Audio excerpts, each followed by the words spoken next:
श्री देवी शारदा, श्री देवलक्ष्मी नारायण, प्रभु श्री रामचंद्र, भगवान श्री गोपाल कृष्ण, श्री महारुद्र हनुमान, महर्षि श्री वेदव्यास, श्रीमद आद्य शंकराचार्य, सद्गुरु श्री ब्रह्मचैतन्य महाराज या सर्वांच्या प्रेरणेनं आणि तुम्हा सर्व मंडळींच्या आशीर्वादानं आज 26वे हे आपलं सहचिंतन आहे. दिवसाचं महात्म्य म्हणजे तशी एकादशी आहे, अधिक आश्विन वद्य एकादशी. याचं नाव आहे कमला एकादशी. आज जो दिवस आहे तो साजरा करायला कमला एकादशीचं जे सूत्र आहे किंवा जे एक तत्व आहे ते जगाला उपयोगी पडणार आहे. आजचा दिवस कुठला आहे तर नॅशनल कॅलॅमिटी कंट्रोल डे, म्हणजे वर्ल्ड जगाचा नॅचरल कॅलॅमिटी कंट्रोल डे. म्हणजे निसर्गातून ज्या आपत्ती येतात त्याच्यावर नियंत्रण ठेवायचं आणि त्याचं स्मरण करून देण्यासाठी आजचा दिवस आहे.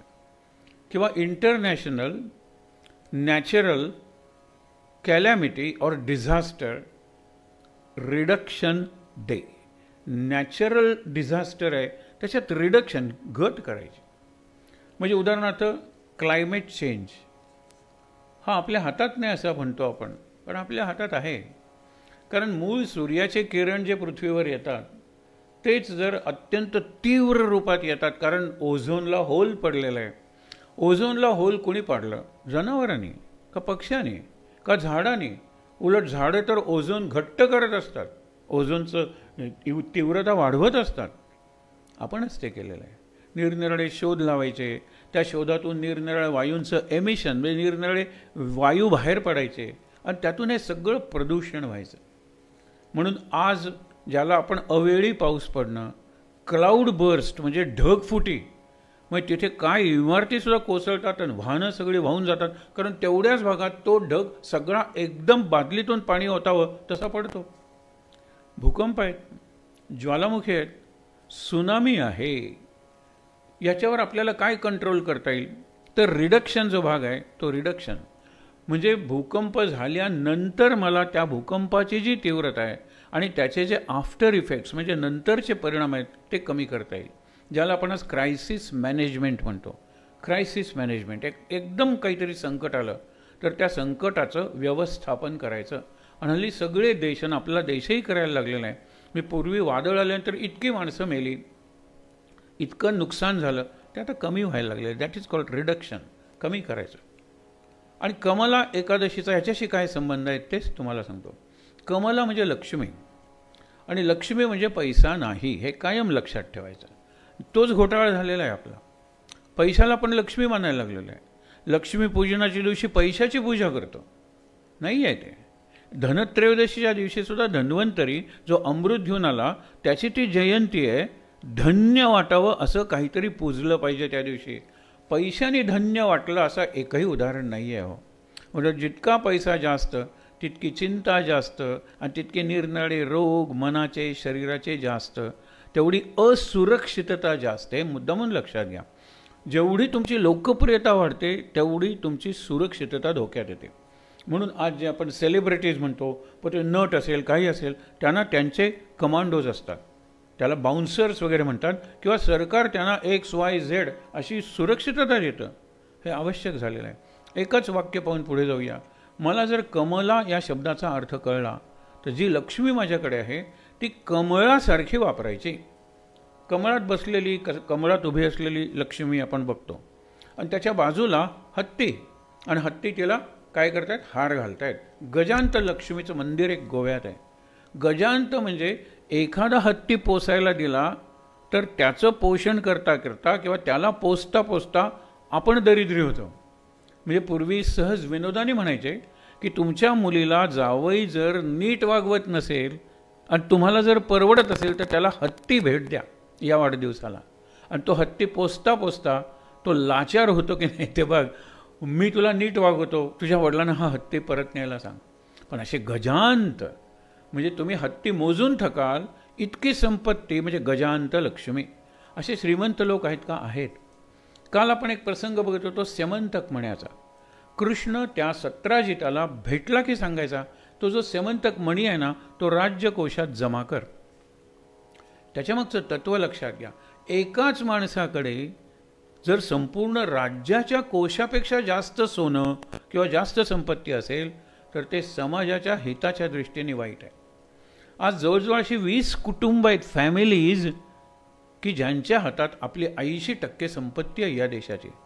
मग त्यांनी जर ठरवलं तर ते देशाची सगळी धोरणं ठरवू शकतात आणि अप्रत्यक्षपणे ते ठरवतात सुद्धा. म्हणजे कॉन्सन्ट्रेशन ऑफ वेल्थ. वेल्थ म्हणजे खरं मनी आहे. वेल्थ म्हणजे कल्याण करणारी, त्याच्यावर लक्ष्मी म्हणलेलं आहे. लक्ष्मी म्हणजे वेल्थ, मनी नाही, पैसा नाही. तर म्हणून डिटॅचमेंट हा कमळाचा संदेश आहे. आणि लक्ष्मी तीच म्हणते की डिटॅच ठेवून माझा उपभोग घ्या. ते कसं करायचं? माझ्या संपत्तीत इतरांचा भाग आहे. याला गांधीजींनी सुंदर शब्द, नवीन नाही पण तो कन्सेप्ट नवीन होता, कन्सेप्ट ऑफ ट्रस्टीशिप. तुम्ही श्रीमंत आहात ना, खाण मालक आहात ना, तर तुम्ही नक्की समजायचं माझ्याकडे हा संपत्तीचा ढीग साठलेला आहे. संपत्तीचा म्हणजे पैशाचा, कारण खाण ते खाली खणत गेलेले आहेत मजूर. म्हणजे मजुरांचे श्रम, रक्त, घाम आणि अश्रू, त्यांनी माझी एवढी संपत्ती बनवलेली आहे. मी जर समजलं की ती संपत्तीचा मी ट्रस्टी आहे, त्यांनी माझ्यावर ट्रस्ट म्हणजे विश्वास टाकून ही संपत्ती माझ्या हवाली केलेली आहे, मग त्याचा जास्तीत जास्त भाग नको का लोकांसाठी वापरायला. ज्याने मला हे पैसा मिळवून श्रीमंत केलं तर त्याला, नाहीतर नियमच आहे, एक बादशाह हुआ तो 100 फकीर हो गए. एक माणूस श्रीमंत होणार असेल तर 10, 100, 1000 माणसांना गरीब राहावं लागतं किंवा गरीब व्हावं लागतं. ट्रस्टीशिप म्हणजे काय? माझ्याकडे माझी जी संपत्ती आहे, interested to me, it doesn't belong to me, I don't possess it. हा पजेसिव्हनेस आहे ना, तो कमी झाला पाहिजे. आणि तो कमी झाला तर आजचं जीवन फार सुखाचं होईल. सत्राजिताला तो सांगत होता, सत्राजित ऐकत नव्हता. मी उपासना करून मिळवलेली आहे, ठीक आहे, आणि त्यामुळे काय, मी तो वापरणार. मग तो समंतक मणी हरवतो, कृष्ण आणून देतो. मग सत्राजित म्हणतो की सगळ्यांच्या देखत तो परत करतो. सत्राजित म्हणतो मी तुलाच देतो. त्याच्या पुढे सेमंतक मण्याचं काहीतरी होतं. सेमंतक मण्याबद्दल म्हणलं जातं तो जिथे गेला तिथे त्यांनी अडचणी निर्माण केल्या, संकट निर्माण केली. आणि हा सेमंतकमध्ये कदाचित कोहिनूर हिरा असू शकतो. तो ज्या राजाच्या मुकुटात आहे त्याची सत्ता गेलेली आहे. सध्या तो राणीच्या मुकुटात आहे, इंग्लंडच्या. तो मुकुट ती घालते की नाही माहीत नाही. जगातला एक अत्यंत मौल्यवान जे हिरे आहेत त्यातला इतके दिवस कोहिनूर हा पहिला होता. आता कदाचित 1-2 त्याच्यापेक्षा जास्त मौल्यवान आले असतील. पण इंग्लंडच्या राणीचा किंवा इंग्लंडचा सध्या काय आर्थिक सत्यानाश होतो हे तुम्हालाही माहीत आहे. जरा वाचन केलेलं असेल त्यांना ते नक्की पटेल की एका अर्थाने बँक्रप्सीकडे प्रवास निघालेला आहे. तो हिरा, तो सेमंतक जो मणी आहे ना, त्या सेमंतक मण्याचं हे एक वैशिष्ट्य सांगितलेलं आहे. काय वैशिष्ट्य सांगितलेलं आहे की ज्या वेळेला तुम्ही हा मणी आपल्याकडे ठेवता त्यावेळेला तुम्ही तुमच्यावरच्या संकटांना आमंत्रण देता, संकटांना आमंत्रण. आणि म्हणून आज माझ्याकडे जी पैसा आहे, संपत्ती आहे, सत्ता आहे, ती संकटांना तर आमंत्रण नाही का? याच्यात आणखीन एक स जोडता येतो हल्ली, संपत्ती, सत्ता आणि सौंदर्य. सौंदर्य हा माझा प्लस पॉईंट आहे का मायनस पॉईंट आहे? हल्लीच्या जगात एकंदर समाजातल्या लांडग्यांचा विचार केला तर सौंदर्य हे एका अर्थाने अभिशापच आहे. नुसता शाप म्हणत नाही, अभिशाप. चांगला शाप आहे पण शाप आहे. आज कॉस्मेटिक्सवर आपण खर्च करतो, तो करताना हा विचार केला पाहिजे की मी मेकअप करून करून किती करते किंवा किती करतो, त्यामुळे मी संकटांना आमंत्रण तर देत नाही ना. देत नाही ना हा प्रश्न, या प्रश्नातच उत्तर असतं हो, देतोय. कमला एकादशीचं हे चिंतन होतं. आपण आता एकादश स्कंधात, आज एकादशी आहे, 11व्या स्कंधात प्रवेश करणार आहोत. काल आपण सगळे जरासंधाचा वध बघितला, मुख्य म्हणजे भौमासूर किंवा नरकासुराचा शेवट बघितला. मग त्यांनी सगळ्यांची लग्न केली, प्रत्येकाला महाल बांधून दिले आणि 16,108 पत्नींचा पती किंवा स्वामी म्हणून कृष्ण ओळखू जायला लागला. नारदांना कुतूहल होतं. काल आपण बघितलं की नारद येऊन त्याचं गृहस्थ जीवन कसं चाललेलं आहे. आधी 8 पत्नी असताना तो कुठल्या पत्नीला किती वेळ देतो, मग एकीला जास्त देतो तर दुसऱ्यांना वाईट वाटत नाही ना, सवती मत्सर हे बघायला आलेले आहेत. आणि नारदांनाही आश्चर्य वाटलेलं आहे. नारदांनी त्या अद्भुत लीलेला नमस्कार केलेला आहे की प्रभू तुझं सगळंच अद्भुत आहे. प्रत्येकीच्या महालात त्यांना कृष्ण दिसला. आणि म्हणून काल ज्या शपथा आपण शेवटी बघितल्या त्यात शेवटी तो म्हणतो मी आजन्म ब्रह्मचारी असेल तर ह्याला इतक्या पत्नी, ह्याला इतकी मुलं, आणि हा ब्रह्मचारी. नारद सांगतात दुसऱ्या दिवशी आपण दुसऱ्या दिवशी भेटूया, उत्तर मिळेल. आणि मग नारद प्रत्येकाला विचारतात काल कृष्ण कुठे होता. सगळेजण सांगतात काल कृष्ण माझ्या महालात होता, माझ्या अंतःपुरात होता, माझ्या मंचकावर होता. माझ्या महालात म्हणजे घरात होता, अंतःपुरात म्हणजे बेडरूममध्ये होता, आणि मंचकावर म्हणजे on my bed or in my bed. सगळ्यांच्याकडे. खरा कृष्ण कुठे होता? कुठेच नव्हता. खरा कृष्ण कुठेच नव्हता. हे इतकं जरी आपल्याला जमलं नाही तरीसुद्धा आपण नातवाचं नातीचं कौतुक करतो. लहान असताना करा, लहान मुलाचं कौतुक करा, पण किती करणार आहात? इतके गालगुच्चे घेतात ते पोरगं म्हणतो परत हे आजोबा घरात यायला नको. हे गालगु बाबू बाबू बाबू किती कौतुक करायचं. जणू काही हा पहिला पुरुष आहे मानवी इतिहासातला. तुम्ही विचार करायला पाहिजे. महाराजांनी हा प्रश्न न विचारता विचारलेला आहे. हत्तीवरून तू साखर वाटतोस मुलगा झाला म्हणून? मानवाच्या इतिहासातला हा पहिला मुलगा. हा विचार करायला लागतो. ह्याचा बाप तू म्हणजे मुलगा होतास ना, तुझे ह्याचे आजोबा मुलगा होतेस ना, एवढं काय हत्तीवरून साखर. इथे आपण चुकतो. प्रपंचातल्या कोणत्या प्रसंगाला, कोणत्या उत्सवाला, कोणत्या समारंभाला, कोणत्या अनुभवाला, आनंदाच्या वा दुःखाच्या, कोणत्या व्यक्तीला, कोणत्या नात्याला आणि कोणत्या वस्तूला ज्याचा मी किती महत्त्व द्यायचं हे ठरवलं पाहिजे. कमला सांगते महत्त्व द्या, डिटॅच राहा. आणि महाराज म्हणतात मध्ये नामाचं इन्शुलेशन करा. निर्लेप तवा आपण बघितलं होतं ना, टेफलॉनचं. त्याला एक तवा असतो, हे कव्हर असतं, लेअर असतो, आणि त्यामुळे चिकटत नाही काही. तुम्ही लेअर द्या ना स्वतःच्या ह्याला. मग एक नेहमीच उदाहरण आहे की हाताला तेल लावा आणि फणस कापा. प्रत्येक वेळेला फणस कापताना तेल लावा. कितीही फणस कापले तरी तुमच्या हाताला तो दीख लागणार नाही. आणि आपण तो दीख लागतो, तो दीख चाखतो, त्या दीखात रमतो आणि दीखच अंगावर लावून घेतो. हे काही वारुळ आहे वाल्याचं? हे तर प्रापंचिकाचं गुदमरून ठार मारणारं ॲपरेटस आहे. लक्षात घ्या तुम्ही. आज जो विषय आपण सुरू करणार आहोत तो उद्धव गीता त्याला म्हणतात. अर्जुन गीता कुरुक्षेत्रावर सांगितली तर उद्धव गीता भगवंतानं म्हणजेच कृष्णानं आपल्या आयुष्याच्या जवळजवळ शेवटच्या दिवसात सांगितली. सप्ताह म्हणलं तरी सुद्धा चालेल. तुला काही विचारायचं ते विचारून घे, त्याने उद्धवाला सांगितलं. कारण त्या लीला संवरण म्हणजे ही जी माझी लीला आहे ती आवरून घ्यायचा काळ आलेला आहे. आता मी जातो. पहिल्यांदा त्यांनी उद्धवाच्या देखत आपली आयुधं पाठवलेली आहेत. उद्धव म्हणाला हे काय? त्यांनी अशी गदा सोडली, गदा वरती गेली. त्यांनी सुदर्शन चक्र सोडलं, सुदर्शन चक्र वरती गेलं. त्यांनी शंख सोडला, शंख वरती गेला. त्यांनी पद्म फूल मात्र स्वतःकडे ठेवलं. कारण अजूनही कोणीतरी भक्त फूल घेऊन माझ्याकडे येईल, तो जर भक्त म्हणून माझ्याकडे येईल तर मी भक्त म्हणूनच त्याच्याकडे जाणार. आयत्या वेळेला फूल शोधायला नको म्हणून पद्म मात्र मी हातात ठेवणार आहे. शंख चक्र गदा वैकुंठाला गेल्या निघून. उद्धव विचारतो हे का केलं? तो म्हणला अगदी उघड आहे. आत्ताच तू बघतोयस की यादव किती उन्मत्त झालेले आहेत, किती उद्धट झालेले आहेत, एकमेकाला मारतायत, एकमेकाला शिवीगाळ करतायत. त्याच्यात भाऊ आहेत, चुलत भाऊ आहेत. अनेकांना आपण मारलं ना. भागवतात तर एक उल्लेख असा आहे की बलराम आणि यांनी ते गवत होतं, एरका नावाचं गवत, की जे मुसळ, तो आपण कथा नंतर बघणार आहोत कारण ते नंतर आलेले आहे. म्हणून कृष्णाच्या जीवनाचा, बलरामाच्या जीवनाचा आणि यादवांच्या कोळाचा कसा शेवट झालेला आहे तर तो शेवटचा भाग आहे. त्याच्या पूर्वी हे कथानक आलेलं आहे. तर काय तो भाग आपण नंतर बघणारच आहोत. पण लक्षात घ्या ना की कृष्णाच्या जीवनाचा शेवट कसा झाला. आपल्याच मुलांना, आपल्या काही नातवांना, आपल्या पुतण्यांना मारावं लागलेलं आहे, एकमेकाला मारताना बघावं लागलेलं आहे. आणि मग शांतपणे तो मरतो. तो सगळा प्रसंग आपण नंतर बघणार आहोत. पण आता हा प्रसंग उद्धव त्याला विचारतो की हे तुम्ही वरती का पाठवलं? म्हणाला अत्यंत मूर्ख अशा माणसाच्या हातात जर ही शस्त्र सापडली, माझी अस्त्र सापडली, तर तो दादागिरी करेल आणि स्वतःचा आणि जगाचा नाश करेल. म्हणून मी ती वरती पाठवली. आणि आपण मागे सहज उल्लेख केला होता जाता जाता, ही जी निरनिराळ्या देशातली जी अण्वस्त्र आहेत, न्यूक्लिअर वेपन्स, ती जर टेररिस्टांच्या हातात पडली तर ते विचारही करणार नाही आहेत, टाकणार आहेत ते न्यूक्लिअर वेपन्स और बॉम्ब्स. अगदी ते विचारच करणार नाहीत, कारण ते मानवतेचे शत्रू आहेत. इथे उद्धव विचारतो की हे तुम्ही केलं बरोबर आहे, मग आनंदाचं रहस्य काय, शांतीचं रहस्य काय?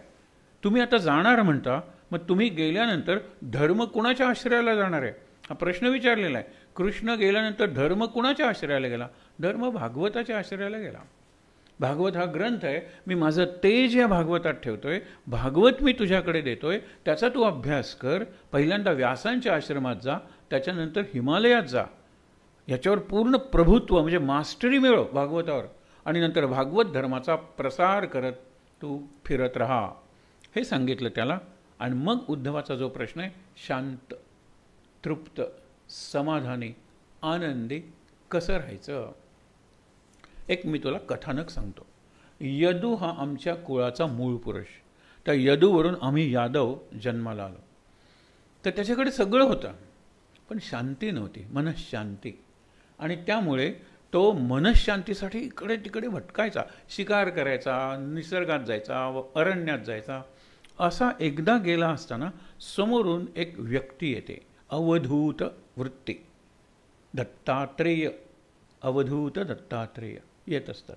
अंगावर वस्त्र नाही, खांद्याला झोळी नाही, पाणी प्यायला किंवा भिक्षा मागायला कुठलं पात्रही नाही, पात्र नाही, झोळी नाही, अंगावर वस्त्र नाही, अंथरूण पांघरून कशाचाच पत्ता नाही. पण एवढा आनंद, एवढी शांती, एवढी तृप्ती आणि एवढी संतुष्टी, त्याला संतोष म्हणतो ना, त्यांच्या चेहऱ्यावर ह्याला आश्चर्य वाटलं. तो त्यांना विचारतो की माझ्याकडे सगळं आहे पण मनःशांती नाही आहे, आणि तुमच्याकडे काहीही नाही आणि मनःशांती आहे. खरं म्हणजे याचं असं का, याचं उत्तर म्हणूनच हे उत्तर आहे. म्हणून सगळ्यांनी काहीच जमवायचं नाही असं नाही. प्रपंच आहे, तुम्ही प्रपंच थाटलाय तर जमवलं पाहिजे, साठवलं पाहिजे. पण किती? 7 पिढ्यांना पुरेल एवढी संपत्ती साठवायची. सध्या आपले जे नेते वगैरे आहेत त्यांच्या ही स्पर्धाच लागलेली असते की 15 दिवसाची सत्ता मिळाली तर त्याच्यात जास्तीत जास्त पैसा मी कमवेन, वाटेल त्या मार्गाने, कारण उद्या मला परत सत्तेवर येण्यासाठी त्या पैशाची गरज. हे दुष्टचक्र, असंच दुष्टचक्र महाभारतात वगैरे सुरू होतात की पैशामुळे सत्ता आणि सत्तेसाठी पैसा, पैशातून सत्ता, सत्तेसाठी पैसा, विशेष सर्कल आहे, हे दुष्टचक्र आहे. आणि हे मोडायचं कसं हाच प्रश्न आहे.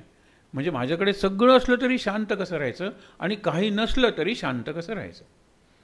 त्यावेळेला दत्तात्रेय त्या राजाला म्हणतात, राजन, मी खूप गुरु केले आहेत आणि त्या गुरूंनी मला जे शिकवलं आहे त्यामुळे त्याचा मी जीवनात उपयोग करतो आणि मी शांत असतो, तृप्त असतो. कोणते गुरु तुमचे? ह्याला वाटलं आपण त्या गुरुकडे जाऊया, पायाशी बसूया आणि हे सगळं करूया. त्यावेळेला तो म्हणतो, खरं बघ की हा गुरु बाहेर नसतो, हा गुरु आत असतो. पण बाहेर जे जे काही दिसतं त्यात जे एक लपलेलं असतं ज्ञान, ते आतला गुरु तुला शिकवतो किंवा आतला विद्यार्थी ते शिकतो. Nothing can be taught but everything can be cot.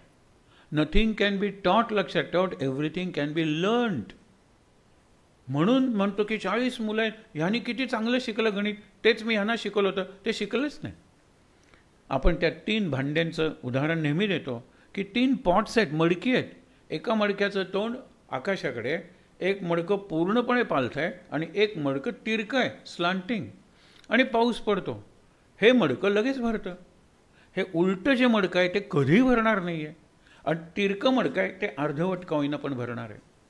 आपण कसे असतो शिकताना, ऐकताना, पारायण करताना, वाचन करताना, अभ्यास करताना आपलं मन कसं असतं? ओरिएंटेशन म्हणतात. या पायचं पॉटचं ओरिएंटेशन कुठे? आकाशाकडे आहे. गुरुकडे ज्याचं पूर्ण लक्ष आहे तो गुरु सांगितलेलं सगळं शिकतो. म्हणून मी शिकवत नाही आहे, तो शिकतोय, हे शिक्षकांनी जर समजला तर शिक्षकाला रिझल्टबद्दल अपेक्षा नसणार आहे.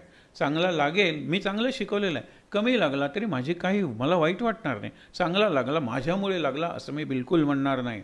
कारण याला 100 मार्क्स, 100रातले माझ्यामुळे मिळाले, तर त्याला 0 मार्क्स मिळाले तेही माझ्यामुळे मिळाले असं का नाही म्हणायचं? त्यांनी अभ्यास केला नाही, यांनी अभ्यास केला. अरे ह्यानी अभ्यास केला म्हणून 100 मिळाले ना, आणि त्यांनी अभ्यास केला नाही म्हणून 0 मिळाले ना. Where R you? तू इथे आहेस कुठे? नाहीच आहेस. तूच म्हणतोस यांनी अभ्यास केला, यांनी अभ्यास केला नाही. म्हणून गुरु नावाचा प्रकार बाहेर नाही आहे. नाहीतर एका गुरुच्या भोवती असलेले 10 शिष्य सगळ्यांची प्रगती झाली असते की नाही? एखाद दुसऱ्याची प्रगती होते, एखाद दुसरे डड तसेच राहतात आणि बाकीचे जरा पुढे जातात, एवढंच. म्हणून गुरुनी सांगितलं हा माझा चांगला शिष्य आहे, हा माझा शिष्य आहे म्हणून मी त्याचा गुरु आहे. विवेकानंदांमुळे रामकृष्ण झाले, लक्षात ठेवा.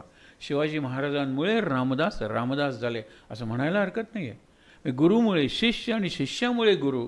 आधी काय असेल तर गुरुनी आधी शिष्य म्हणायचा आणि शिष्याने आधी गुरु म्हणायचा. म्हणून शिष्याने गुरुला प्रत्यक्ष नमस्कार करायचा आणि गुरुनी शिष्याला मनातल्या मनात नमस्कार करायचा शिकवण्यापूर्वी. म्हणून तुमच्या आशीर्वादानं, तुमच्या कृपेनं, तुमच्या सत्तेनं मी हे सगळं करतोय.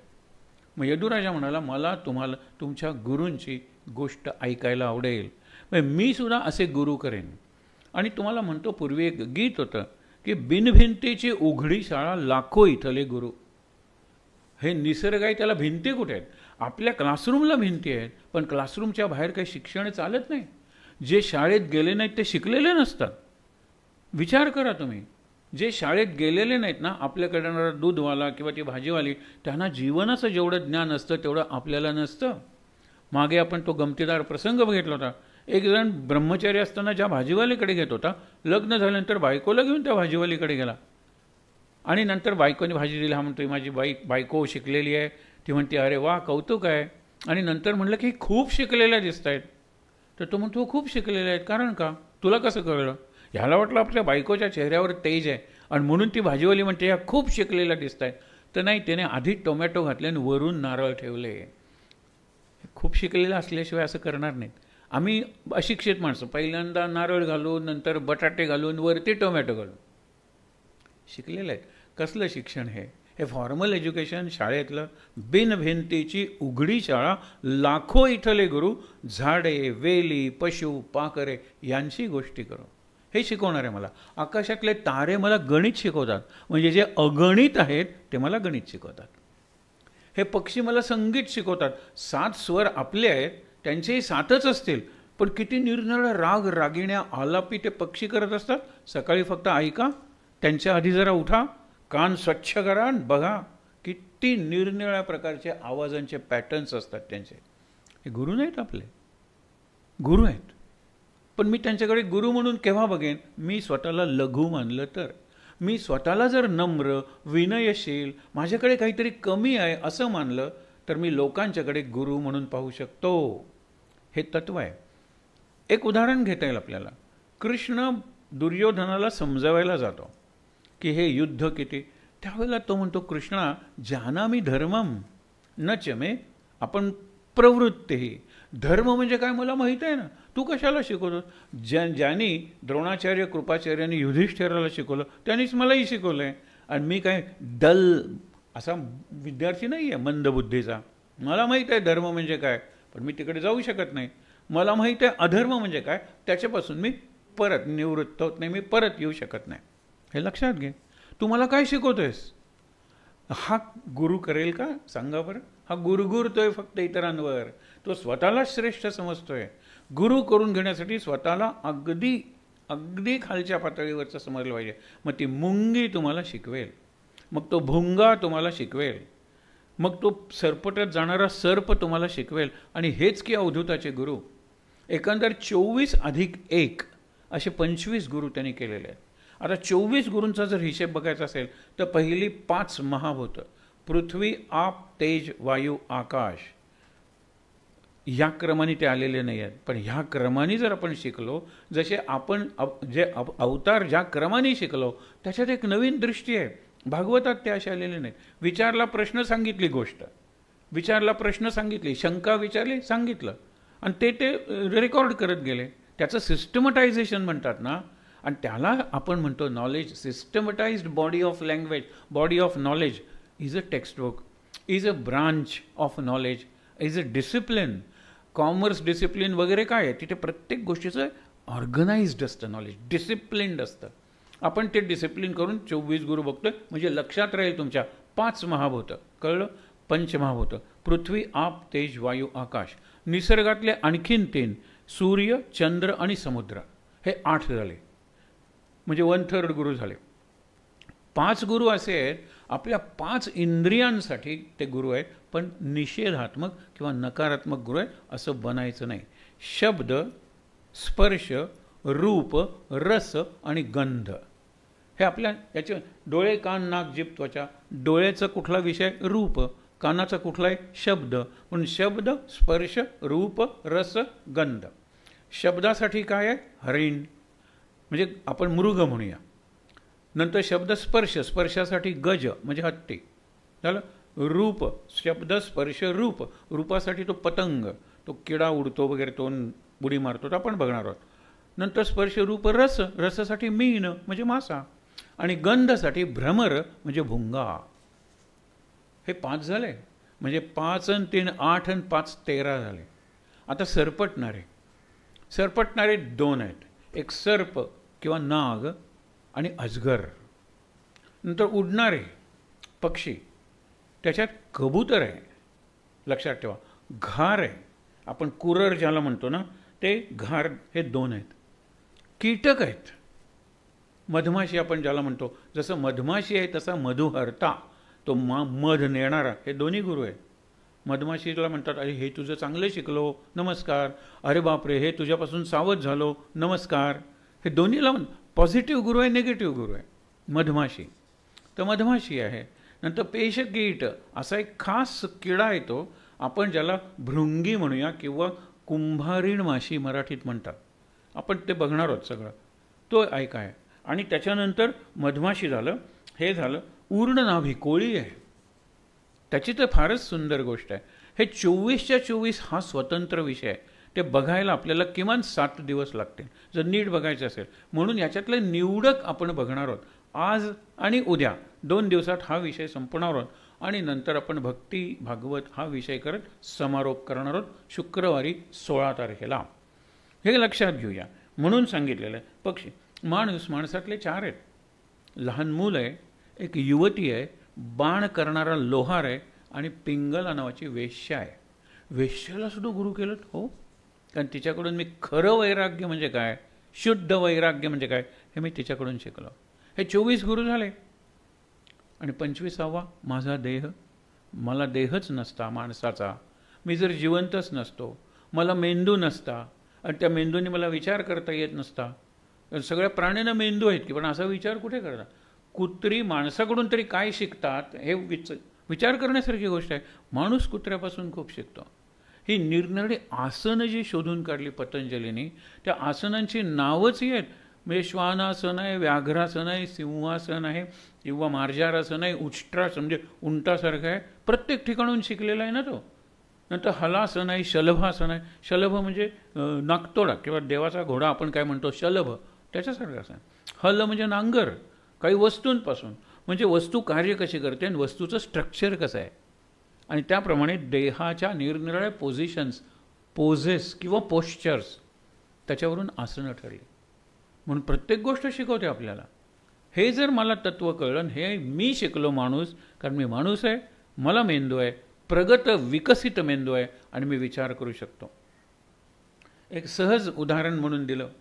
मुंगीचं वजन काय असेल? एका मुंगीचं वजन मोजता येईल का? मग आपल्याला 1000 मुंग्यांचं वजन करून त्याला 1000ने भागलं पाहिजे. कारण कितीही तुम्ही नाही, पण मुंगी जो साखरेचा कण घेऊन जाते, त्या साखरेच्या कणाचं वजन मोजता येईल का? मोजता येईल. आणि ती आपल्यापेक्षा कितीतरी पटीनं, 5 पटीनं, 10 पटीनं असलेला कण व्हर्टिकली अपोजिट नेते. त्या मुंगीकडून काहीच शिकणार नाही. आणि त्यांना कळतं की आता पाऊस येणार आहे. They are very active in the month April मेमध्ये. इतके ॲक्टिव्ह असतात, त्यांना वाटतं इथे पाणी जमणार आहे पावसाचं, म्हणून ते अंडी हलवतात, दुसरीकडे नेतात. हजारोंच्या संख्येने प्रत्येकाच्या तोंडात एक अंड असतं. आणि राणी मुंगी अंडी घालते, ते तिचं काम आहे. राणी माशी, मधमाशी, त्या मधमाशांचं पोळं असतं, तिथे हजारो माश्या असतात. पण राणी, याला क्वीन बी किंवा क्वीन अँट, आणि ती राणीने ठरवलं जायचं सोडून की सगळ्या मुंग्या तिच्या मागं घातलेली अंडी घेऊन ते प्रश्न विचारत नाहीत का? कारण ती राणी आहे, कारण तिला एक अंतर आपण म्हणतो ना तशी दृष्टी आहे, किंवा आतून तिला काहीतरी जाणीव होते. इनर व्हॉइस आपण म्हणतो, तो आतला आवाज नसेल तिला कदाचित, पण आतली निसर्गत प्रेरणा, ते इनर इन्स्टिंक्ट म्हणतात ना, ती इन्स्टिंक्ट निसर्गजात प्रेरणा ती तिला असते आणि निसर्गातल्या सगळ्यांना असते. तर आपण आता हे जे पृथ्वी, आप, तेज, वायू, आकाश याच्यातलं आप फक्त घेऊया. प्रत्येकाचं आहे. पृथ्वी आपल्याला घेता येईल. पृथ्वीचे किती गुण आहेत तो? आपलं सगळं अस्तित्व पृथ्वीवर अवलंबून आहे. आपली घरं, आपली शेतं, आपल्या बागा, आपल्या संस्था, त्या संस्थांच्या सगळ्या इमारती आणि मुख्य म्हणजे आपण स्वतः पृथ्वीमुळेच आहोत हे लक्षात ठेवा. ही मोठी झाडं पृथ्वीमुळेच आहेत, हे पक्षी पृथ्वीमुळेच आहेत. कुठे ना कुठेतरी घरटी, कुठे ना कुठेतरी राहतात, कुठे ना कुठेतरी पडलेलं वगैरे खातात. पृथ्वी म्हणून तिला नाव धरा, धरती, धरणी, धरित्री. नाव धरते सगळ्यांना, होल्ड्स टुगेदर पृथ्वीचं. आणि पृथ्वीचं वैशिष्ट्य म्हणजे काय? माणूस पृथ्वीवर एवढा अत्याचार करतो. आता खाणीतून किती माती बाहेर टाकतात. ते जे खनिज असतं, मिनरल्स, ते नेतात, पण मिनरल्स नाहीत असं टाकतात. तिथे तुम्ही लावलेली झाडं काय सुंदर जंगलं झालेली आहेत. म्हणजे त्या मातीत सुद्धा सर्जनशीलता आहे. तिथे सुद्धा तुम्ही एक दाणा पेरला तर अनेक कणसं तुम्हाला ती देते. ती विचारत नाही मला एवढं खणलंय, मला वेदना होणार नसतील का?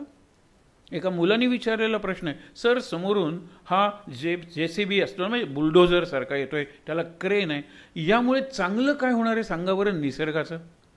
म्हणलं निसर्गाचं नाही, हा खणणारच आहे, हा पृथ्वीला वेदना देणारच आहे, हा दगड फोडणार आहे, हा माती. हे मुलगा सांगतो तो. याचा उपयोग काय? मला तुम्ही ट्रॅक्टर म्हणलात, हा उपयोग आहे. हा नांगर आहे, त्याचा काहीतरी उपयोग आहे. याचा उपयोग फक्त पृथ्वीचा विध्वंस करण्यासाठी आहे. अरे नाही, तुला मेटल मिळेल, हे मिळेल. ते जरी खरं असलं ना तरीसुद्धा पृथ्वी जर आई असेल, धरती माता असेल, तर तिला एवढं खणून, एवढा त्रास देऊन आपण काय मिळवणार आहोत? विचार करा. आणि त्यामुळे काय की ही धरती कितीही त्रास दिला तरी क्षमा म्हणलेला आहे तिला. ती काही तुमचा अपराध मनात ठेवत नाही. क्षमा, एक दाणा पेरा, अनेक दाणे परत देते. ही क्षमा आहे. पृथ्वी क्षमा आहे, क्षिती आहे. धरा वगैरे तर बघितली, प्रत्येक अर्थ आहे नावाला आणि त्या नावात काम आहे. अवनी आपण म्हणतो, अन्न वस्त्र निवारा. अवनी म्हणजे पृथ्वी. अन्न पृथ्वी देते, वस्त्र पृथ्वी देते आणि निवारा पृथ्वीच देते. अवनी हे पृथ्वीचं एक नाव झालं. पृथ्वी नाव कशावरून आलं? ते पृथू राजावरून आलं. ती कथा आपण बघितलेली आहे. म्हणून अवधूत दत्तात्रेय म्हणतात की पृथ्वीकडून शिका. झाड काही निराळा गुरु नाही, त्याला मी पृथ्वीच म्हणतो, कारण पृथ्वीतून ते वर आलेलं आहे. कारण का की पृथ्वी झाडाला जन्म देते, झाड फळांना जन्म देतात, आणि ज्या फांदीला जास्त फळं लागतात ती फांदी खाली वागते. या रे फळं लुटून न्या. आणि तुमचे लाखाचे कोटी झाले की तुम्ही ताठ ताठ ताठ व्हायला लागता. माझ्याकडून कोणी अपेक्षा करू नका. एका अत्यंत श्रीमंत माणसाने इतकं निर्लज्ज उत्तर दिलेलं आहे. एक अत्यंत चांगली शाळा नव्यानं उभारली जात होती. अशा वेळेला त्याचे अत्यंत तळमळीचे मुख्याध्यापक एका अशा गृहस्थाकडे जातात की तो त्यांच्या आधीच्या शाळेचा विद्यार्थी असतो. त्यावेळेला ते काय म्हणतात की आम्ही ज्या शाळेत शिकलो त्यालाच जर आम्ही एक पैसाही दिलेला नाही आहे तर तुमच्या शाळेला का देऊ? आणि मग हे मुख्याध्यापक उठता उठता त्यांना म्हणतात, त्यांना मात्र एक पैसा द्या. हां, ज्या शाळेत तुम्ही शिकलात आणि मी तिथे शिक्षक होतो तुमचा, त्यांना मात्र एक पैसा द्या. हां, विचार करा, काय निर्लज्ज उत्तर आहे. म्हणजे आम्ही देणारच नाही आहोत कोणाला, तुम्ही येता कशाला? वृक्ष तसं करत नाहीत. वृक्ष जास्त फळं आंबा लागला तर खाली फांदी वागते. वृक्ष फार लवती फलभारे, लोंबती जलद घेऊनी नीरे. जलद म्हणजे ढग. जितका ढग पाण्याने गच्च भरलेला तितका तो खाली येतो आणि विशिष्ट परिस्थिती मिळाली की तो बरसून जातो. एकही थेंब ठेवत नाही पुढच्या वर्षासाठी म्हणत, काही नाही. आणि मेघवृष्टी न्याय, तो म्हणत नाही हे सज्जनाचं शेत आहे, हे दुर्जनाचं शेत आहे, हे सत्ताधाऱ्याचं शेत आहे, हे ऑपोजिशनचं शेत आहे, काही म्हणत नाही. सरळ पाऊस पाडत जातो शेवटच्या थेंबापर्यंत. आणि नंतर ढग उरतच नाही. ढग उरतच नाही. ते एकत्र आलेलं पाणी म्हणजेच ढग आहे. हे पांढरे ढग उरतात. पांढरे ढग दिसायला चांगले दिसतात. म्हणून पांढरा ढग आणि काळा ढग यांच्यातला संवाद एक रूपक कथा होती. त्यावेळेला काळा ढग म्हणतो, आहे रे मी, काय करायचं. असतात एक एक जण काळे. पांढरा म्हणाला, बघ मी चांदीसारखा चकचकतोय वगैरे. आणि शेतकरी वर डोळे करून बघत असतात, अरे पांढरा ढग काय रे उपयोग तुझा. आणि नंतर अरे आला रे काळा, आला रे काळा. आणि इतकं स्वागत करतात. 2 वर्ष पाऊस पडण्याचं काळ्या ढगाची ती पूजा करतात, आरती करतात. बघा, मेघा बरसरे आपण म्हणतो ना, पांढरा ढग नुसता बघत राहतो. आणि नंतर सगळेजण एवढे नाचतात, एवढे तृप्त होतात, एवढे खुश होतात.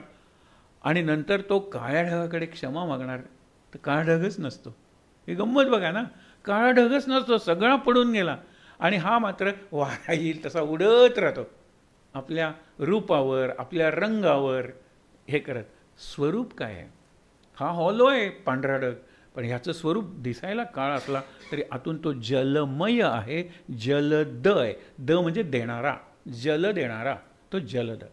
पृथ्वीचं हे करता येईल. पाणी, पाण्याचं आपण जरा विस्ताराने बघूया, कारण भागवतात सांगितले त्याच्यापेक्षा जास्त ज्ञानेश्वरी वगैरे खूप चांगला विचार केलेला आहे. पाण्याला आपण जीवन म्हणतो, कारण पाण्याशिवाय जीवन अशक्य आहे. पाण्याशिवाय आपले सगळे व्यवहारच अशक्य आहेत जवळजवळ. आता हे पाणी आहे कसं? पाण्याला लोक पूर्वीचे आपण जलसूक्त वगैरे जर म्हणलं की ते ऋषी पाण्याचं स्तुती करतात. आणि पाण्या हे जीवनात तू आहेस म्हणून माझं जीवन शक्य आहे असा अर्थ. फुशारून जायला पाहिजे ना पाण्याने, मी तुझ्या जीवनाचं जीवन आहे. नाही, पाणी इतकं नम्र आहे, जरा खालची पातळी आलं ना पाणी व्हायला लागतं. जरा खालची पातळी पाणी व्हायला लागतं. मी आणखीन आणखीन खाली जाईन, आणखीन खाली जाईन. त्याचा एक अर्थ मी जिथून आलेलो आहे, झरे असतात काही, पण ते सगळे झरे समुद्राला मिळून, समुद्राचं जाऊन त्याचे ढगून पाऊस पडून पुन्हा हे जे चक्र आहे ना, मी कुणाशी एकनिष्ठ राहू? पृथ्वीशी का त्या समुद्राशी का त्या सूर्याशी का त्या ढगाशी का त्या वाऱ्याशी? मी एकनिष्ठ कुणाशी राहू? मी पाणी या सगळ्यांमुळे बनलेलं आहे, म्हणून मी सगळ्यांशी एकनिष्ठ आहे. सगळा निसर्ग आहे ना, त्याच्याशी मी एकनिष्ठ, म्हणजे loyal to the entire nature, निसर्गाशी. आणि म्हणून जरा खाली पातळी मिळाली गेलं. दुसरं ह्याच्यातूनच काय, खड्डा आला ना तर पूर्ण खड्डा भरल्याशिवाय पाणी पुढे जात नाही. खड्डा मोठा असेल, एखादी दरी, तर पाणी सगळं तिथे स्वतःला अर्पण करतं, पण पुढे जात नाही. म्हणजे ज्याची जेवढी गरज आहे ती भागवल्याशिवाय पाणी पुढे जात नाही. आपण एखादा भिकारी बसलेला आहे आणि समजा आपल्याला कळतं ह्याला 2 दिवस मिळालेलं नाही आणि अंधार आहे, तरीसुद्धा आपण आपल्या मागच्या पाकिटात किंवा पर्समध्ये हात घालतो आणि कमीत कमी किमतीचं नाणं त्या अंधारातसुद्धा आपल्याला कळतं. पूर्वी कळत होतं हे 5 पैशाचं नाणं आहे, 2 पैशाचं सुद्धा होतं नाणं, हे लक्षात ठेवा, 1 पैशासुद्धा होतं. पण ते नाणं आपण काढून त्याच्या वाटीत घालतो, विचार करत नाही माझ्याकडे आता काही 1000 रुपये आहेत, याची गरज काय आहे? याला जर काही खायचं वगैरे असेल तर निदान 10 रुपये लागतील, मी घालत नाही 10 रुपये. पण पाणी, छोटासा खड्डा आला भरून पुढे व्हायला लागतं, मोठा खड्डा आला भरून पुढे, आणखीन मोठा काळा, सगळं समर्पण करतं, आत्मसमर्पण करतं. तो खड्डा भरल्याशिवाय पुढे जाणार नाही. हे पाण्याकडून शिकायचं. पाणी हे इतकं मृदू आहे की आपल्या शरीरातला सगळ्यात नाजूक अवयव डोळा धुवायला सुद्धा आपण पाणी वापरतो, म्हणजे डोळ्यापेक्षा ते मृदू आहे. पाण्याचा आणखीन एक गुण, पाण्यात तुझा रंग कसा, मुझमें मिलाव वैसा. मला तांबडा रंग दिला, मी तांबडे झालं, निळा रंग मिळाला. पाणी तेरा रूप कैसा, तू देशील तसं रूप. कारण का की तू उभं केलंस टेस्ट ट्यूबमध्ये, मी उभं राहिलो, तू बशीत होतलंस, मी आडवं झालो. तू तिरकी कशी नळी काढलीस, मी तिरकं झालो. तू देशील तो आकार, तू देशील ते रूप, तू देशील तो रंग. तुझा वास कसा, अरे माझ्यात तू लसूण मिसळलास, लसणाचा वास, मोगऱ्याची फुलं मिसळलीस, मोगऱ्याचा वास, तू देशील तो वास. रुची कसली, साखर घातलीस, गोड, मीठ घातलं, कारण मला कुठलाही आग्रह नाही आहे, कुठलाही मान नाही आहे आणि कुठली अपेक्षा नाही आहे, म्हणून माझं कुठलंही ढोंग नाही आहे. 4 अदंभित्व, अमानित्व, अनाग्रहित्व आणि अनपेक्षत्व. माझी अपेक्षा नाही, माझा आग्रह नाही, मला मान सन्मान अपमान काहीही नाही आहे. आणि त्यामुळे मी आहे तसा आहे, मला ढोंग करावं लागत नाही. ढोंग म्हणजे प्रिटेन्शन, किंवा आपण म्हणतो ना हिपॉक्रेसी. नाही तसं दिसणं आणि आहे तसं न दिसणं हा मेकअप या शब्दाचा अर्थ आहे. मेकअपला तुम्ही काय रंगरंगोटी म्हणणार का काय म्हणणार मराठीत? मेकअप म्हणजे आय एम मेकिंग अप, म्हणजे नाक नकट आहे ते मोठं करता येतं. प्लास्टिक सर्जरी हल्ली करतात ते. लहान आहे मोठं, मोठं आहे लहान, whatever is not there made up. Made up म्हणून she is a made up person, he is a made up man म्हणतात. स्वतःचं काहीच नाही त्याचं, त्याला कुणीतरी शिकवलं आहे, पढवलं आहे आणि ते तो बोलतो आहे, ह्याला मेडअप मॅन म्हणतात. म्हणून विचार करूया, पाणीसारखं ट्रान्सपरंट काय नाही. पाण्याचा शेवटचा गुण लक्षात ठेवा, पाळत्याशी गाळत्याशी तितकंच गोड. पाळता म्हणजे शेतकरी, नंतर तो वेळाने कापतो, त्या वेळाला सुद्धा तो उसाचा रस गोडच लागतो ना. आणि चरक तर त्याला पिळतो तरी चरकाला सुद्धा गोडच करतं ना ते आपल्या रसाने. का म्हणत नाही ह्यानी मला पाळलं ह्याला जरा जास्त गोड, ह्यानी मला कापलं याला जरा कमी गोड, आणि हा मला पिळतो याला गोडच नाही. आणखीन एक, माळीये जेवते नेले तया पाणीया ऐसे केले होवावे गा. माळी नेतो त्याच विहिरीतलं पाणी काढतो, पाट घातलेला आहे, त्या पाटात मध्ये मध्ये तुंबे आहेत आणि तिकडून जायला वाट आहे. पहिल्यांदा तो पाणी काढतो, इकडे काय आहे, मिरच्याचा एक वाफ आहे, तिथे पाणी काढतो, ते पाणी मिरच्यात जातं आणि तिखट होतं. नंतर तो भरला की इकडे काढतो, इकडे काय आहे, चिंचांचं आहे, तेच पाणी चिंचेत जातं, आंबट होतं.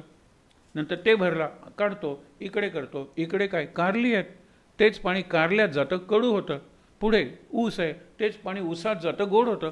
गोड काय, कडू काय, तिखट काय, आंबट काय, पाण्याला आग्रह नाही, कुठलाही आग्रह नाही. हे पाणी किती सुंदर प्रतीक आहे अनेक गोष्टींचं. त्याला गुरु नाही का करायचं, दत्तात्रेयाने केलेलं आहे. पण पंचमहाभूतात प्रत्येकाला आपल्याला सांगता येईल, पण तेवढा वेळ नाही आहे. आपण पृथ्वी बघितली, पृथ्वीवरचे हिरे काय, पृथ्वीवरची खनिज काय, मिनरल्स आपण ज्याला म्हणतो, हे सगळं पृथ्वी आपल्याला भरभरून देते. आपण लहानपणी शाळेत असताना ऑटोबायोग्राफी हा नेहमी आपला आवडता विषय असायचा, कारण आमच्या शिक्षकांनी आम्हाला सांगितलं त्याचे 3 पॅरेग्राफ ठरलेले आहेत. आपण म्हणतो ना, आरंभ मध्य अंत, 3 पॅरेग्राफ ठरलेले आहेत. मी कसा तयार झालो, मी कसा वापरला गेलो, आज माझी परिस्थिती काय आहे, उद्यासाठी माझी काय प्रार्थना आहे. आता मोडलेल्या बाकाचं आत्मवृत्त. पहिल्यांदा मी झाड होतो, नंतर मी कापलो, ओंडका झालो, नंतर माझ्या फळ्या झाल्या. आता काय करतात माझं मला माहीत नव्हतं. काही जण आले, कपाट करून घेऊन गेले, मला बाक केलं आणि बाक केल्यानंतर शाळेत आणलं. मुलं माझ्यावर उड्या काय मारतायत, हे काय करतायत, ड्रॉइंग काय काढतायत. मला कंटाळा आला मुलांचा. नंतर सुट्टी आली, पहिली सुट्टी, इतका कंटाळा मला आला, मुलं नाहीत म्हणून. मी सांगतो कधी एकदा सुट्टी संपेल, कधी एकदा सुट्टी संपेल, पण मला कोण उत्तर देणार आहे. शेवटी तो पिऊन झाडता झाडता एकदा म्हणतो की रोज उगीच स्वच्छ करत होतो, हेडमास्टर सांगतो म्हणून. आता उद्यापासून शाळा सुरू आहे, आज स्वच्छ केली, जमू दे ना धूळ, पण हेडमास्टर आम्हाला रोज कामाला लावत होता. ही कटकट ते ऐकलं म्हणजे उद्यापासून शाळा सुरू, बरं वाटलं. नंतर मग किती याच्यात काळाच्या याच्यात मी जुना झालो. पहिला पॅरेग्राफ मी कसा बनवलो, दुसऱ्या पॅरेग्राफ शाळेत आलो, मुलं एक सुट्टी मला पहिल्यांदा बरी वाटली, नंतर नकोशी झाली, सगळं सगळं. आणि आता मी इथे पडलेलो आहे या अडगळीच्या खोलीत. माझी प्रार्थना आहे देवाला, माझ्या फळ्या सुटलेल्या आहेत ना, आता मी दुरुस्त करण्याच्या पलीकडे आहे ना. आता मुलांचे स्काउट्स आणि यांचे कॅम्प्स असतील, त्या कॅम्प्सला कॅम्पफायर असेल, त्या कॅम्पफायरमध्ये मला जाळून टाकलं जावं, म्हणजे मुलं नाचतील, मुलं गातील. आता इकडे मला मुलांचं दर्शनच नाही आहे. मुलं नाचतील, गातील, मला बरं वाटेल, आणि जी राख होईल ती राख शाळेची बाग मुलांनी जी तयार केलेली आहे त्या रोपट्यांना टाकली जावी. किती सुंदर आहे हे सांगावं. माणूस सोडून निसर्गातल्या प्रत्येक गोष्टीचं आत्मवृत्त आहे, प्रत्येक गोष्टीचं. मग तुम्ही मोडकं घड्याळ म्हणा, ते शेवटी म्हणाल की मला कुठेतरी मोडीत घाला, काही करा, रिसायकल करा, परत छोटंसं का होईना पण माझं घड्याळ बनवा. मला टाईम लोक बघतात माझ्याकडे आणि सावध होतात, काही मला बरं वाटतं, उगीचंच वाटतं मी डिक्टेटर आहे. पण नंतर माझ्या लक्षात येतं की I am just a measure of time, I am not time and I can never dictate time, असं काहीतरी शेवटी घड्याळ सांगतं. तसं हे जे गुरु आहेत ना, ते गुरु माणसाने केलेले आहेत.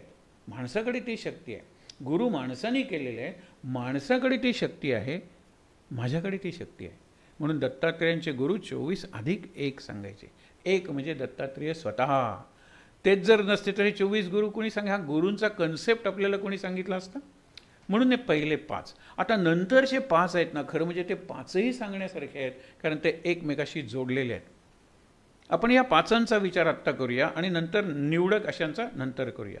डोळे, कान, नाक, जीभ, त्वचा ही आपली 5 इंद्रिय आहेत आणि त्या इंद्रियातून आपण बाहेरचे अनुभव घेत असतो. हाताने आपण आतून काम करतो की अरे चला तापले वगैरे जरा आण रे पकड, मग आपण उचलतो आणि ते बाजूला ठेवतो. आतून काम करतो. आतून कोणीतरी सांगतं मग हात, आतून कोणी सांगतं मग पाय, पण डोळ्यांना नाही, बाहेरूनच आत घ्यावं लागतं. सगळं बाहेरून आत. डोळे, कान, नाक, जीभ. बघा ना, स्पर्शसुद्धा आतला स्पर्श मला जाणवत नाही, मला बाहेरून सगळे स्पर्श जाणवतात. आणि त्यामुळे काय, या 5ही इंद्रियांच्या जर तुम्ही अधीन गेलात, एका इंद्रियाच्या अधीन म्हणजे गुलाम झालात एका इंद्रियाचे, आत्मनाश घडवून आणता. म्हणून पुढे जे सांगणार आहे ते आत्ता आधीच बघूया. एका इंद्रियाचा गुलाम झाला तर केवढा आत्मनाश होतो ही उदाहरणं दिलेली आहेत. त्या प्रत्येक एकेका इंद्रियासाठी एक एक गुरु दत्तात्रेयांनी केलेलं आहे. आपण 5ही इंद्रियांच्या अधीन असतो. म्हणजे म्हणतात ना, याला 5 वेळा फाशी दिली पाहिजे, तसा आपला 5 वेळा अधप्पात झाला पाहिजे, होतो येतो प्रत्येक इंद्रियाला. शिवाय 6वं मन आहे. आता पहिल्यांदा बघूया शब्द. शब्द हा कोणाचा विषय? कानांचा विषय. आणि त्याच्यासाठी हरिणाला गुरु केलेला आहे. दत्तात्रेय जात असतात, फिरत असतात आणि त्यांना आनंद असतात. त्यांचं खायचं काय? अरे करतल भोजन, जे मिळेल ते करतल. पाणी, प्राशन, हातात भांडं कशाला पाहिजे? झोपायला आपण म्हणतात ना, जमीन हे अंतरुण आहे, आकाश हे पांघरुण आहे. म्हणून करतल भोजनम तरुतल शयनम. अनिकेत म्हणजे मला घर नाही आहे. तसं म्हटलं तर तुमची सगळ्यांची घरं, तुमच्या सगळ्यांची मनं हे माझं घर आहे. पण तुम्ही मला घरात बोलवलं तर मी तुमच्या मनात जाईन आणि तुमच्या मनात गेलं तर मी इतरांच्या मनातही राहू शकतो. मी अनिकेत आहे आणि म्हणून मी आनंदात आहे. एक घर तुम्ही बांधलं की पाणीपट्टी, हे पट्टी, हा टॅक्स, तो टॅक्स, मेंटेनन्स किंवा EMI, किती कटकटी. मी अनिकेत आहे, मला घर नाही. हे जीवन आहे का? मॉडेल आहे का? तुम्ही जे काही कॉलेजचे प्रिन्सिपल किंवा युनिव्हर्सिटीचे व्हाईस चान्सलर जरी असलात ना, तर या पद्धतीने तुम्हाला जगता येतं. मला कुठलंही घर नाही म्हणजे माझं घर कोणाचंही आहे. या ना, या रे या रे अवघे जन. आता तसा राहिला आहे का काळ? कोणावर विश्वास टाकावा वगैरे हा ज्याने त्याने विचार करण्याचा प्रश्न आहे. पण मनात तरी मानूया ना, माझं घर सगळ्यांचं आहे म्हणून. माझं घर सगळ्यांचं आहे म्हणजे माझं घर माझं इतरांसारखंच माझं आहे. असलं काय नसलं काय तर मनाची तयारी होते. नाही तर माझ्या मनाला इतके घट्ट चिकटून बसतो. एका घरात मी गेलो होतो की एक पोर आलेला आहे आणि त्यांनी सहज तिथे त्याला कुठली तरी पेन्सिल मिळाली आणि अशी रेग मिळाली. तो घराचा जो मालक होता त्याचं पुढच्या बोलण्यात लक्ष नव्हतं आणि गेल्यानंतर त्याने त्याच्या नावाने एवढा शंका केला आणि बायकोला सांगितलं, इथून पुढे कुठल्याही पाहुण्याबरोबर जर मूल आलेलं असेल तर तू बाहेर पडायचंच घराच्या. त्यांना घेऊन कुठेही जा, हॉटेलला जा, थिएटरमध्ये जा, पार्कमध्ये जा, लहान मूल माझ्या घरात येता कामा नये. काय आहे हे? केवळ त्यांनी एक हे मारली म्हणून. बघा, याच्या उलट एकाच्या घरात गेल्यानंतर वरती सुद्धा काहीतरी गिरगटलेलं दिसलं. म्हणलं ही कोणाची करामत आहे? म्हणलं आपल्या छोटीची. तिचा हात कशाला पोचला हे बघ. तिने एकदा ही भिंत रंगवली. मी तिला सांगू शकत होतो हात तोडे. अरे ही जर रंगवलेली आहे, व्हाईट वॉश करायचं आहे, मग ती तिथे काढ. इथे तू काय काढलंयस? सूर्य काढलाय, तिकडे चंद्र काढ, तारे काढ. मग इकडे काय? तुला हे जनावरं काढ. 4ही भिंती रंगवून झाल्या. तिचा हात इथपर्यंत पोचत होता. मग मी तिला एक स्टूल दिलं आणि मी मागे थांबलो. ती रंगवायला लागली आणि शेवटी मी खांद्यावर तिला घेतलं, तो घोडा घेतला आणि खांद्यावर तिला घेऊन तू छप्परी रंगव. कारण व्हाईट वॉश करायचा तर सगळ्या खोलीचा करायला पाहिजे. हे चित्र बघा ना तुम्ही. त्या मुलीला आनंद आहे, बापाला आनंद आहे आणि तिला वाटते आपण कुठली तरी कला केलेली आहे आणि इकडे तो म्हणतो मूल आलं तर त्यांना बाहेर, त्यांच्याबरोबर तू बाहेर जा. ही कसली ॲटिट्यूड आहे? आणि म्हणून तुम्हाला सांगतो की हा जो शब्द आहे, शब्द हा हरिणाचा आहे. दत्तात्रेय असे आनंदात जात असताना एकदा हरिण पळतंय आणि त्याच्या मागे कोणीतरी पळतोय. त्याला जिवंत हरण पकडायचं आहे. हे जिवंत हरण जर पकडायचं आहे, हा कसा पकडणार आहे? शेवटी त्याला विचार येतो मनात. त्याने एक तंतुवाद्य आणलेलं असतं आणि हरणाला पकडायचा फास आणलेला असतो, ज्याला आपण म्हणतो ना ट्रॅप, तसा आणलेला असतो. तो पुढे पसरतो, त्याला स्नेअर म्हणतात. जाळं पसरतो आणि आरामात टेकून व्हायोलिन वगैरे आपण म्हणतो ना पूर्वी तंतुवाद्य वाजवायला लागतं. तंतुवाद्याचे स्वर कानावर पडल्यानंतर पळणारं हरिण थांबतं, त्या सुरांच्या दिशेनं येतं आणि इतकं ते त्या सुरात तल्लीन झालेलं आहे की समोर त्याच्या येतं, तिथे तो फास घातलेला आहे, त्या फासात त्याचे पाय अडकतात आणि सोडायला जातं तसे जास्त अडकतात. मला जिवंत हरिण मिळालं, मला पळावं सुद्धा लागलं नाही, हरिण मिळालं. एवढी गती असून सुद्धा हरिण बसलेल्या माणसाकडे गेलं. कुणी कोणाचा नाश घडवून आणला, कुणी कुणाला पकडून दिलं, हरिणाने स्वतःला पकडून दिलेलं आहे. केवळ कानाचं जे संगीत, त्या संगीताच्या आहारी गेल्यामुळे. आता मी नंतर आपण समिंग अप करूया. तुम्ही बघा ना, मी संगीताच्या आहारी किती गेलोय. माझ्या कानाला सतत काही ना काहीतरी असतं आणि नसतं तर मला चैन पडत नाही. अरे पूर्वी वॉकमन घालून झोपायची मुलं, कानात घालून तसेच झोपायचे. म्हणजे तोपर्यंत त्यांना कानाला काहीतरी पाहिजे. आज काही निराळा प्रकार नाही आहे, त्यावेळेला वॉकमन होता, आता आयपॉड असतं, पण झोपेपर्यंत असतात. म्हणजे मी झोपले आणि नंतर माझा जो हा आहे लॅपटॉप तो डिस्चार्ज झाला, याला काय अर्थ आहे? झोपेपर्यंत त्या क्षणापर्यंत मी लॅपटॉप ऑफ करू शकत नाही, कारण का आहारीच गेलेलो आहे. हे एक झालं कान. शब्द, स्पर्श. स्पर्शासाठी हत्ती. हत्तीला मला जिवंत पकडायचं आहे, मी कसं पकडणार आहे? हत्ती स्वतः पकडून देणार आहे स्वतःला. कसं बघा. आणि त्याला आत्मनाश म्हणतात. मीच स्वतःचा नाश करायचा ठरवला तर मला कोण वाचवणार आहे? आणि आज आपण स्वतःचा नाश करायला अगदी तुले हुए म्हणतात ना, अगदी तयारच आहोत. थोडा राहिलं का, एका नाटकाचं मला वाटतं सुरुवातीचं वाक्य आहे.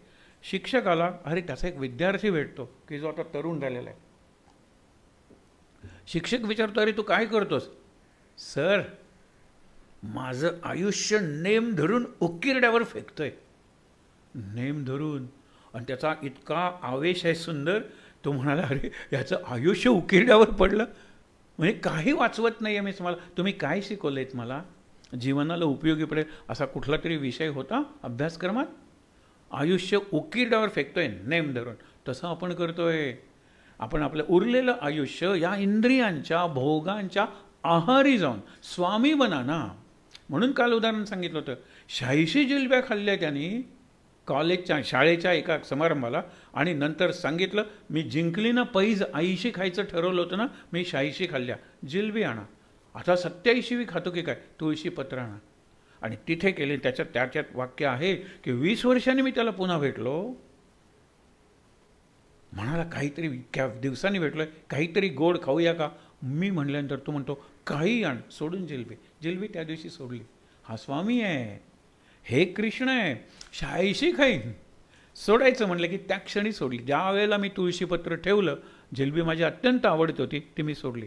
गंगेला असंच लोक अर्पण करतात ना, पण जो जेन्युइनली खरा अर्पण करतो ना, तो सुटतो, बाकीचे सुटत नाही.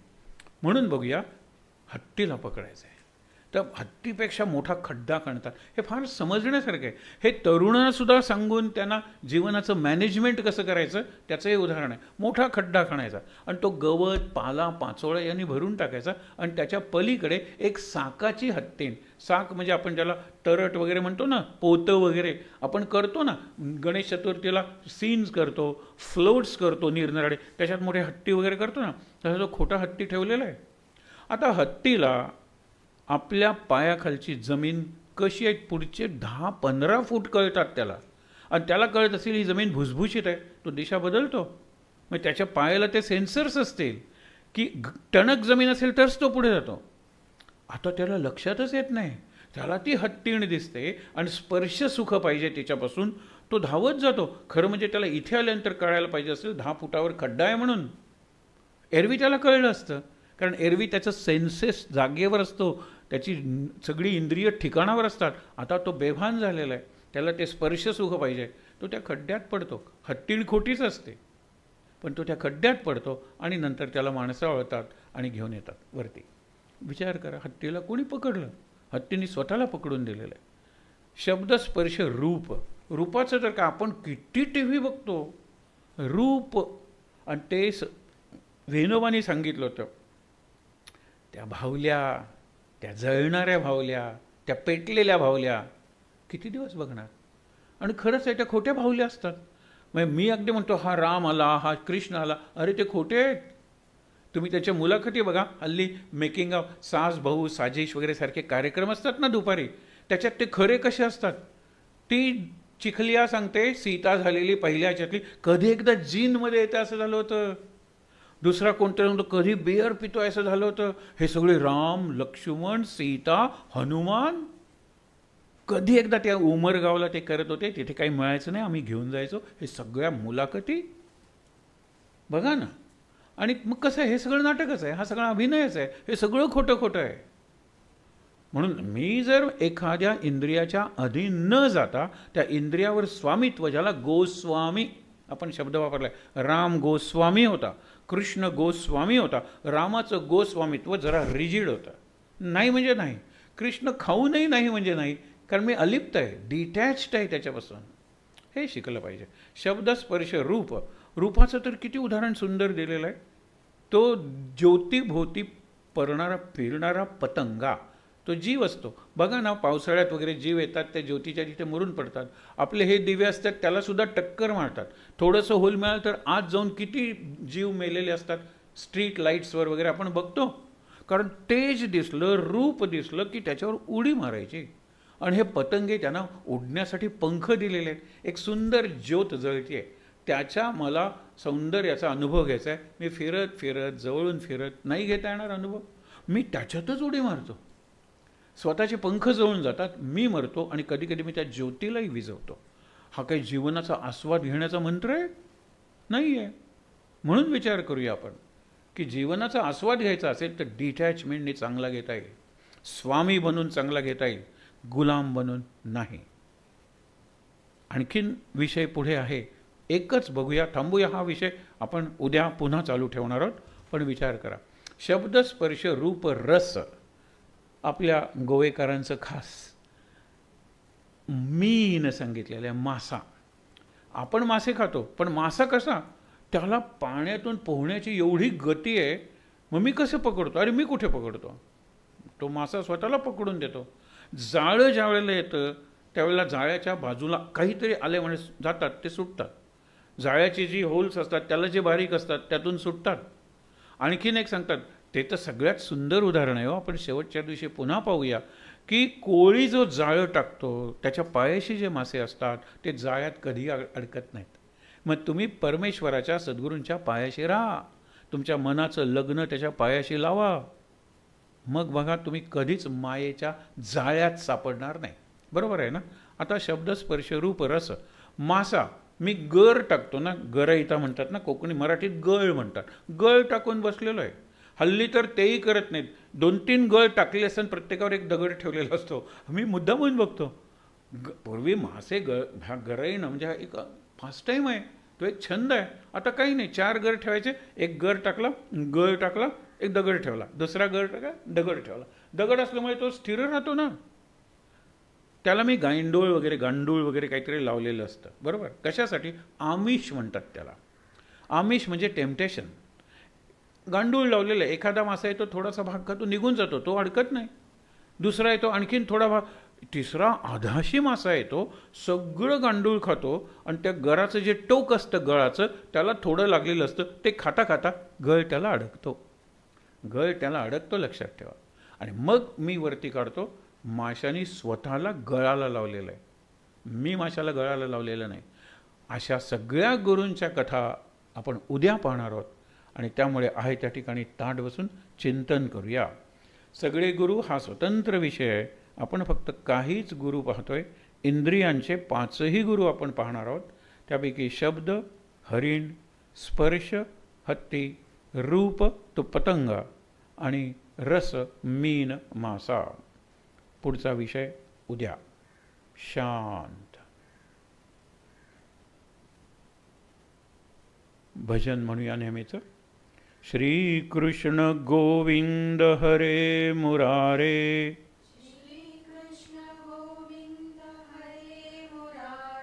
हे नाथ नारायण वासुदेव,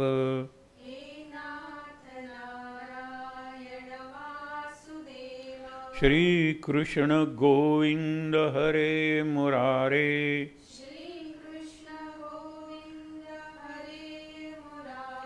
हे नाथ नारायण वासुदेव,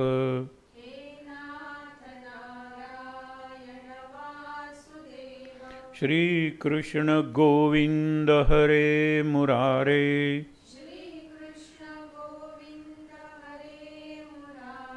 हे नाथ नारायण वासुदेव,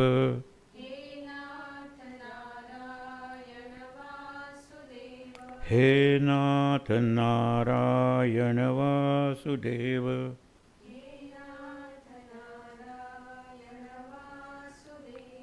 हे नाथ नारायण वासुदेव।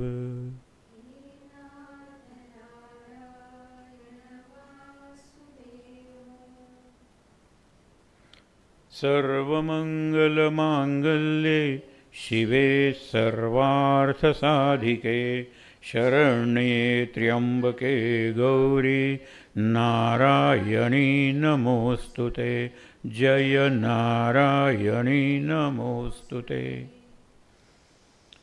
ॐ सहनाववतु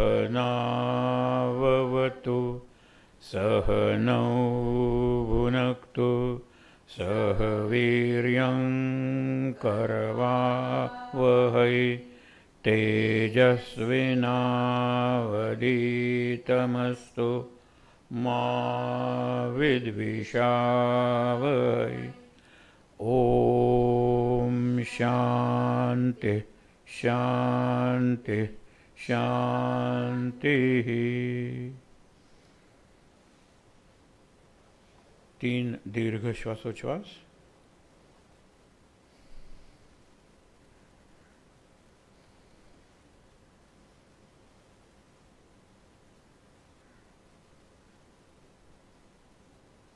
हातावर हात चोळून, हात चेहऱ्यावर डोळ्यावर,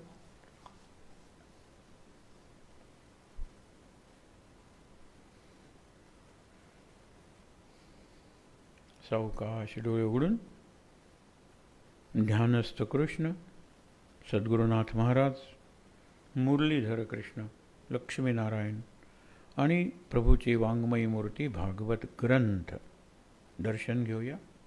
शांत आनंद। महाराज महाराज महाराज।